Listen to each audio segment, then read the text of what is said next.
தர்பூசணி பழ அல்வா செய்கிறதுக்கு முதல்ல நம்ம ஒரு கடாய் எடுத்து வச்சு சூடு பண்ணிக்கலாம். கடாய் சூடானதானே நெய்யை ஊற்றி சூடு பண்ணிவிட்டு நம்ம முந்திரி பருப்பை போட்டு நல்லா பொன்னிறமாக வறுத்துக்கலாம். அடுப்பை வந்து மீடியம் ஃப்ளேம்லேயே நம்ம வச்சுக்கலாம், இல்லைன்னா முந்திரி பருப்பு கருகிடும். முந்திரி பருப்பை நம்ம நல்லா வறுத்து எடுத்துட்டு அடுத்ததாக நம்ம திராட்சை போட்டு வறுத்து எடுத்துக்கலாம். நல்லா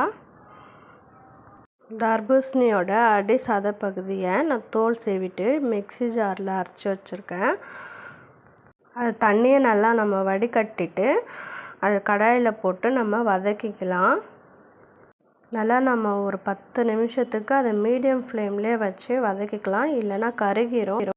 இந்த ஸ்டேஜில் ஒரு பிஞ்ச் ஆஃப் சால்ட் போட்டு ஆட் பண்ணிக்கிறேன்.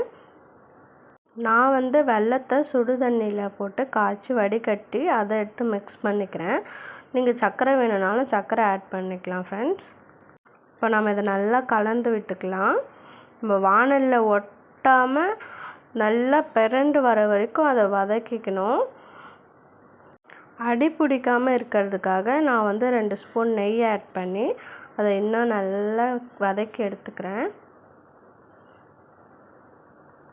இது நம்ம நல்லா வதக்கி எடுத்துக்கிட்டு பார்த்தீங்களா ஃப்ரெண்ட்ஸ், இப்போ நம்ம வாணலியில் ஒட்டாத அளவுக்கு எப்படி அல்வா திரண்டு வந்துடுச்சு பார்த்தீங்களா. இந்த ஸ்டேஜில் நம்ம ஏலக்காய் பொடி அரைச்சி வச்சதை போட்டுக்கலாம் தேவையான அளவுக்கு.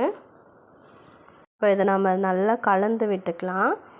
நம்ம இந்த ஸ்டேஜில் நெய்யில் வறுத்து வச்சுருந்த நட்ஸ் எல்லாம் இதில் போட்டு மிக்ஸ் பண்ணிக்கலாம் ஃப்ரெண்ட்ஸ்.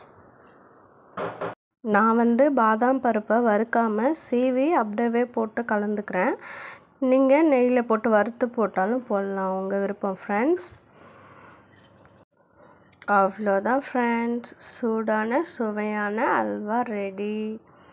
நம்ம இதை சூடாகவும் சாப்பிட்லாம், ஜில்லுன்னு ஃப்ரிட்ஜில் வச்சு ஜில்லுன்னு சாப்பிட்லாம் ஃப்ரெண்ட்ஸ். தேங்க்யூ ஃபார் வாட்சிங் மை சேனல் ஃப்ரெண்ட்ஸ்.